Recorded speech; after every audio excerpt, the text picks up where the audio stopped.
Hello and welcome প্রেম। তো আজকে যে বিষয়টা নিয়ে আমরা কথা বলবো সেটা হচ্ছে ক্রিপ্টোর জন্য একটা বিরাট বড় গুড নিউজ, যে ইউএসএ যে ডোনাল্ড ট্রাম্প প্রেসিডেন্ট, উনি বলে দিয়েছে যে ক্রিপ্টোতে ওরা স্ট্র্যাটেজিক রিজার্ভ সেটা কিন্তু রাখবে, সেটা বিটকয়েন কিন্তু একটা গোল্ডের মতো রিজার্ভ কিন্তু ওরা রাখছে।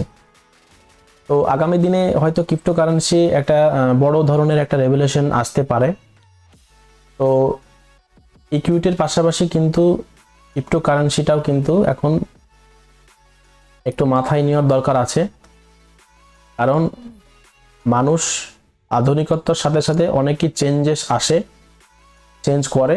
তো সেই ক্ষেত্রে গোল্ডের অল্টারনেটিভ একটা সিস্টেম ক্রিপ্টো, যেটা ডিসেন্ট্রালাইজ কারেন্সি, সেটার কিন্তু একটা বড় প্রভাব হয়তো হতে পারে।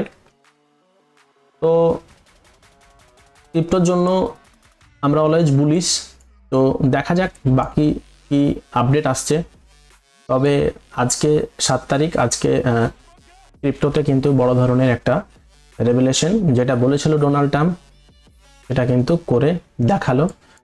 তো মানতে হবে যে ডোনাল্ড ট্রাম্পের পাওয়ার আছে। ইলেকশনের আগে বলেছিল যে ক্রিপ্টোতে আমি স্ট্যাটিক রিজার্ভ কিন্তু আমি করব, সেটা কিন্তু করেও দেখালো। তো বিটকয়েনের যদি আমি উইকলি ফরকাস্ট যদি আমি জানাই, আমার জাস্ট অ্যানালিসিস অবজারভেশন, বিটকয়েন যেখানে এখনকার জায়গায় ট্রাভেল করছে, সেখান থেকে বিটকয়েন যদি আর কিছুটা নামে, তো সেখানে 86,000-এর কাছাকাছি যদি মার্কেট আসে, তারপরে কিন্তু মার্কেটে একটা বড় মুভ দিবে।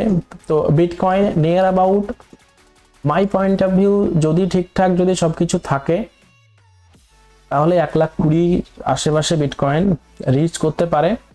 আর বিটকয়েনের পাশাপাশি কিছু ওয়ার্ল্ড কয়েনও কিন্তু বিটকয়েনের সাথে যাবে, কিন্তু ওয়ার্ল্ড কয়েনে কিন্তু সেইভাবে অতটা পাম্প হবে না যতটা বিটকয়েন পাম্প হবে।